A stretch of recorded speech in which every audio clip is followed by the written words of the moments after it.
నమస్తే అన్న అందరికీ నమస్కారం. కువైట్లోని ప్రవాసులకు మరియు కువైట్లో ఉన్న కువైటీ ప్రజలకు మనం చూసుకుంటే కువైట్ ప్రభుత్వం శాఖిస్తూ ఉంది. అలాగే ఇది పాత నిబంధన అయినా సరే మళ్ళా కొత్తగా తీసుకుని వస్తూ ఉన్నట్లు అధికారులు తెలియజేశారు. వివరాల్లోకి వెళితే కువైట్లో ఎవరైనా సరే కానీ భిక్షాటన చేస్తూ రంజాన్ మాసంలో పట్టుపడితే కానీ వారికి వీసా ఇచ్చిన యజమాని పైన చర్యలు తీసుకుంటామని చెప్పేసి అధికారులు తెలుపుతూ ఉన్నారు.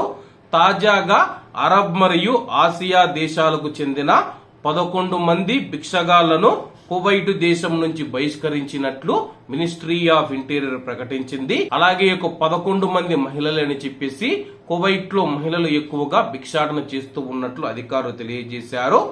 కువైట్ లోని ministry of interior residency affairs investigation సాధారణ విభాగం ద్వారా వీరందరూ కువైట్ దేశం నుంచి బహిష్కరించబడ్డారని చెప్పేసి ఉల్లంఘించిన వారిని బహిష్కరించడం, అలాగే వారి యొక్క యజమానుల పైన సమీప భవిష్యత్తులో వాళ్లకు వీసాలు జారీ చేయకుండా వాళ్ళపైన చర్యలు తీసుకుంటామని చెప్పేసి, అలాగే ఆర్టికల్ 22 ఎవరైతే ఫ్యామిలీ వీసా మీద కువైట్ కు వచ్చి ఉంటారో వాళ్ళు గాని భిక్షాటన చేస్తే కానీ ఆ యొక్క వీసా తీసిన యజమాని ఎవరైతే ఉన్నారో అతడితో సహా అలాగే భిక్షాటన చేస్తూ ఉన్న మహిళ కానీ పురుషుడు కానీ కువైట్ దేశం నుంచి బహిష్కరిస్తామని చెప్పేసి, అలాగే ఆర్టికల్ 18 సూన్ వీసాతో ప్రైవేటు రంగంలో పనిచేస్తూ రంజాన్ మాసంలో ఎవరైనా సరే కానీ భిక్షాటన చేస్తూ ఉంటే ఉల్లంఘించిన వారిని కువైట్ దేశం నుంచి బహిష్కరించడం, అలాగే కంపెనీ ఫైల్ ను మూసివేస్తామని చెప్పేసి అధికారులు తెలుపుతూ ఉన్నారు.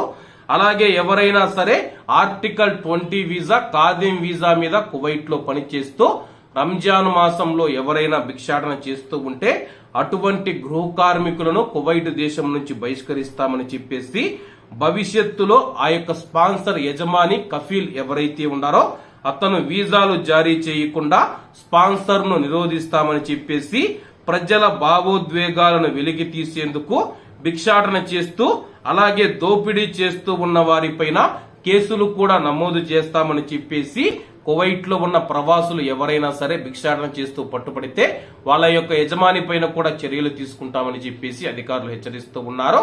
కాబట్టి అందరూ బాగుండాలి, అందులో మనం ఉండాలి. అందరికీ నమస్తే అన్న, జై హింద్.